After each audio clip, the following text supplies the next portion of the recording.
So this is the final video in this series for enemies. So, so what if you now want to get this enemy to do something different than the other enemies? So this is basically what we're going to be doing for the entire month, is getting our models to come in and then getting them to do something unique from the other models. So right now we're just spawning into the scene, and we are having it create enemy, which basically will give it all of the behavior of the enemies that are already there. So if you want to have it to have different behaviors, you need to have it call another function, and when you create it, create unique aspects or characteristics of it. So let's do that. So the first thing you're going to do is you're going to go into your level now. So you have your CPP. What I'm going to do is, since I'm working on enemies, I'm going to stay in the game namespace. Okay, I'm not going to really worry about draw right now. And I'm going to copy every single enemy function that is available to me. So I'm going to go in enemy.cpp.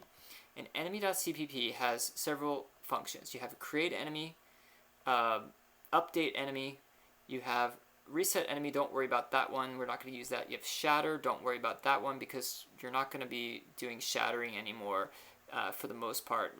Everything will have one shatter, will have probably one shatter, but that's called in the create enemy. You don't have to use that, but you can.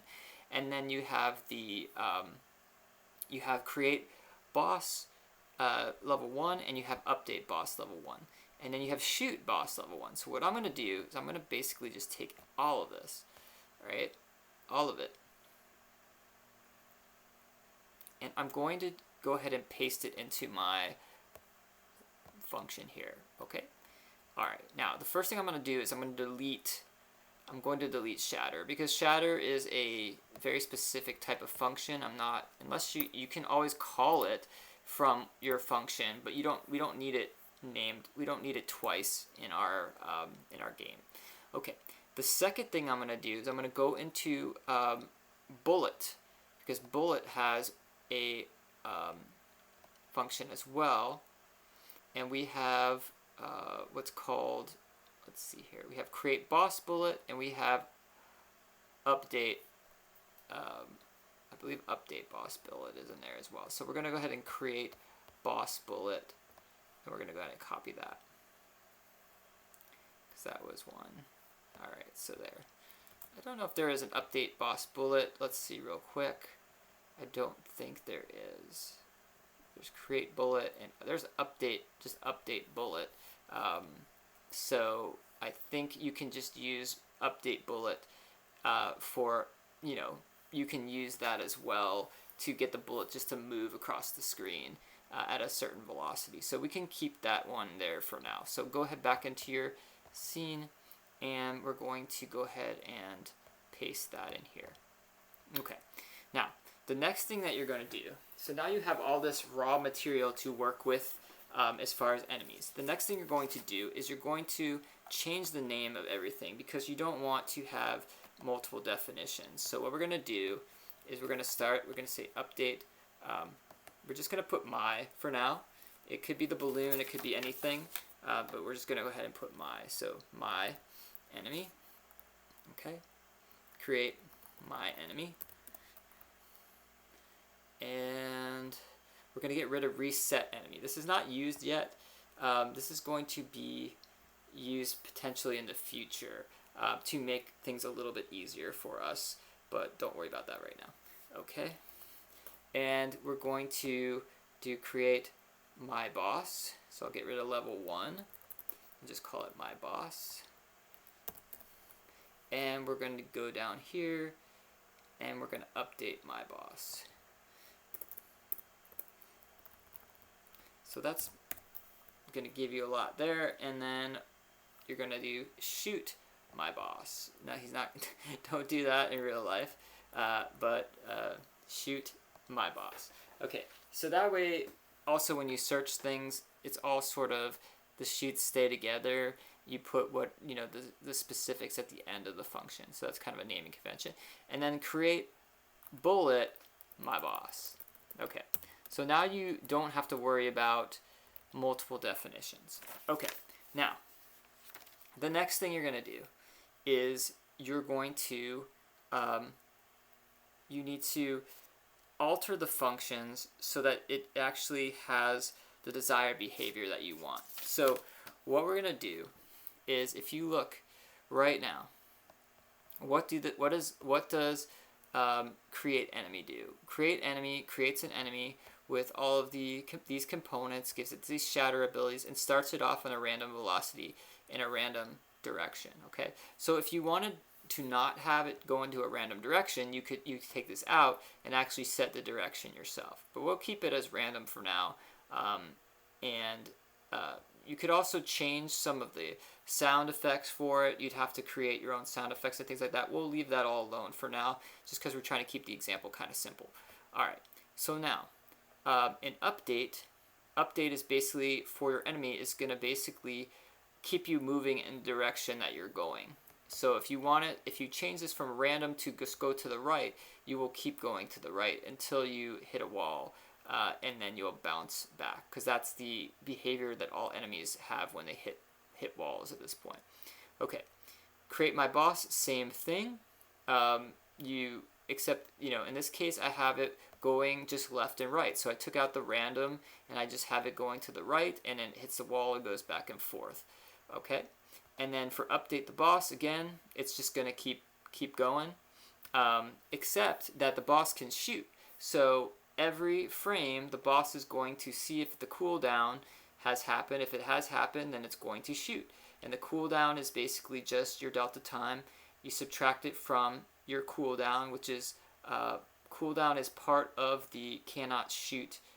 We have a cannot shoot component, and you just subtract from it, and then when you cannot shoot, when that cooldown is over, is 0 or less, then the cannot shoot component is removed, and then if you don't have the cannot shoot in this function, you will then shoot, and it will then replace that cooldown after you shoot. So this has these you're probably familiar with this from the last class. Okay, and then we have, and then we actually move the boss, and that's just basically keeps it going in the same direction that it was going until it hits a wall, and then it will switch the direction. And finally, you have a boss shoot. So this is basically how many times they're going to create bullets and in what direction. So basically, what I did is for this boss, I just created 8 bullets, and I had each one spawned with a different X and Y coordinate, and then they went off all into different directions. So the create bullet boss actually takes the component, takes the X and Y, and it uses that to determine the direction of the bullets. So you can use that.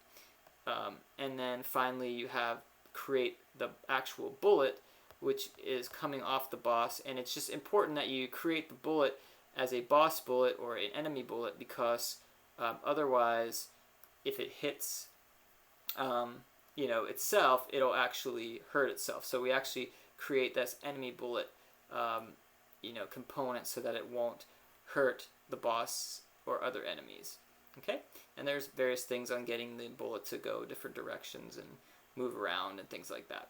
Okay, so you have this baseline. Then if you want to alter your enemy, then you can do that. So let's do something really simple, and we're going to instead of creating the enemy as the balloon as an enemy, we're going to have it created as my boss.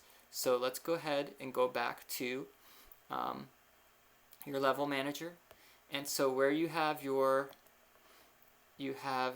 balloon, instead of creating it as an enemy, you're going to have it created as my boss. However, you'll notice that even though we're in the game space, which is level manager, it doesn't recognize that function. And so the problem there is that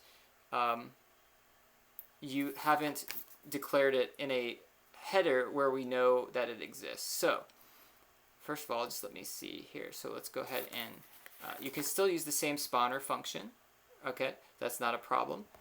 You can still use the same model. So all we have to do is get this to recognize, we need the game to recognize that you have a createBoss function. And so the way you're going to do that is you have to forward declare it in an H file, okay? So I'm going to go ahead and save. I'm going to go back to my file here. I'm going to go down to create my boss, create my boss, and I'm going to go ahead and copy this, and I'm going to go into the level components because we have level component.h and game. So we have game components.h, and we have draw components.h, which are over here. So we're in the game. We're in the game namespace. So we're going to go ahead and we're going to go down here, and we have all of our 4 declarations. Just set up a spot for yours. Put like in rob.cpp, and I'm going to go ahead and forward declare it. Okay. Now, if you go back to the level manager, you'll see that you can use that function now. And so what's going to happen is now we're going to be calling CreateMyBoss, and it's going to give it boss functionality instead of enemy functionality. So let's see if this works.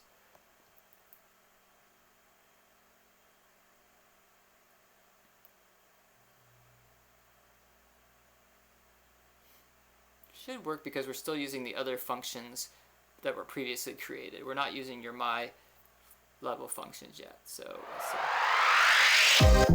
Okay, so now let's see if he's shooting in all directions. Look at that.